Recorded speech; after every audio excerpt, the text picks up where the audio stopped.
I remember the smell of the flowers I had ordered for the wedding. White roses, her favorite. My suit hung perfectly pressed. My vows scribbled in a notebook worn from being read and rewritten. For years, I had saved.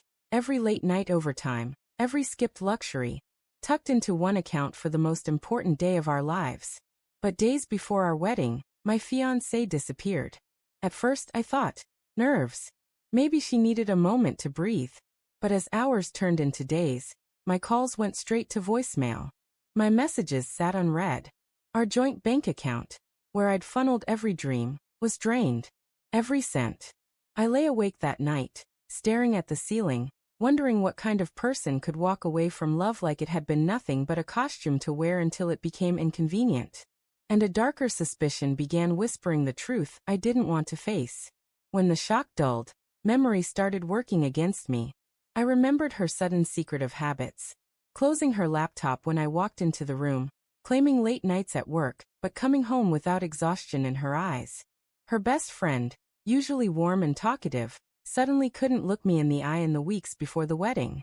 I brushed it off back then. I didn't want to be the paranoid groom. But standing in my silent, cold apartment, I realized the truth. This wasn't second thoughts or fear. No, this was deliberate. A fiancé vanishing with the money? That was no accident. It was betrayal, carefully plotted and cleanly executed. I had to know just how deep the knife had been driven. I sat at the computer, sweat slippery on my palms, and opened our bank account. The numbers hit me like a hammer. Zero balance. The last transaction. A total withdrawal by her. My stomach turned. There was no misunderstanding possible. She had drained years of savings, the fund for our vows, our home, our future.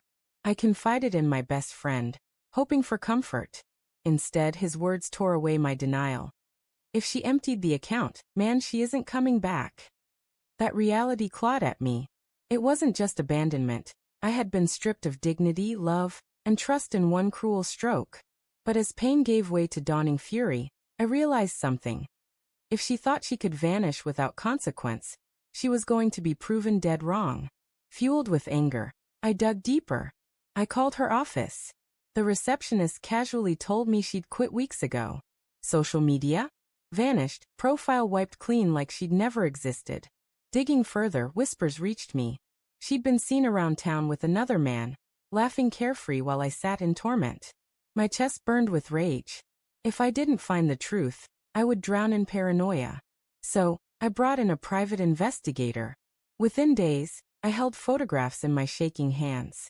Her, smiling, in another man's arms. Champagne bottles glistening, exotic hotels in the background. All of it paid for with the money I had bled myself dry to save. Each picture shattered another illusion. But alongside the agony came grim satisfaction. Now the pieces of her deceit were no longer rumor. They were evidence. And with evidence, I had power.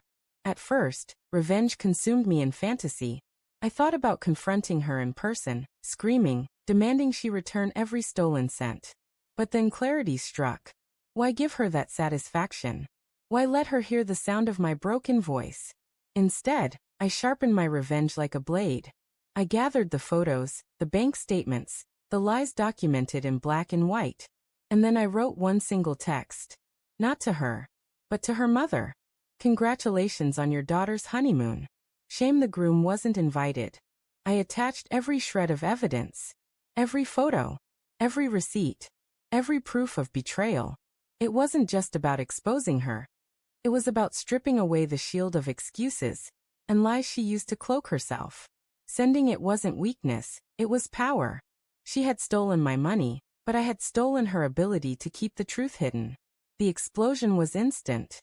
Her mother called me within the hour, sobbing, her voice breaking as she asked if what she was seeing was true. And then came the frantic texts from my supposed fiancé, messages begging for me to answer, crumbling in desperation.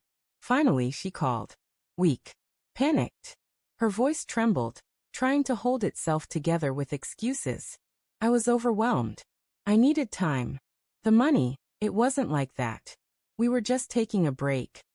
But every sentence shattered against the mountain of evidence I had.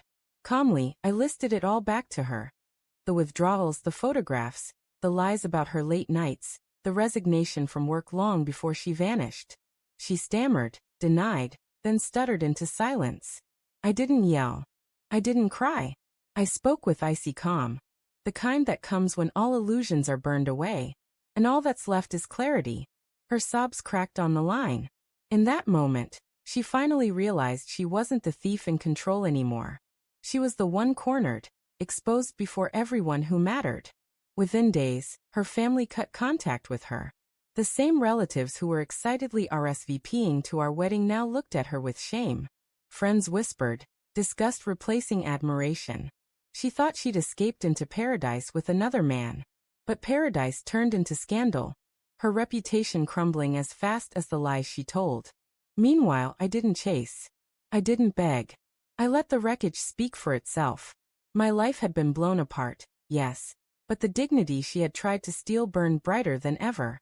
She lost her facade. And I gained back my self-respect. I look back now, not with bitterness but with understanding. She took my money, but her betrayal was a down payment on my resilience. She thought she'd broken me beyond repair, but all she did was save me from a lifetime chained to a liar. The greatest revenge, I've realized, isn't yelling or even shaming her. It's living freely, stronger, untethered to her greed. She gambled loyalty for lust and greed. And in the end, she lost it all. As for me, I walked away with my self-worth intact. And that's worth far more than any stolen wedding fund.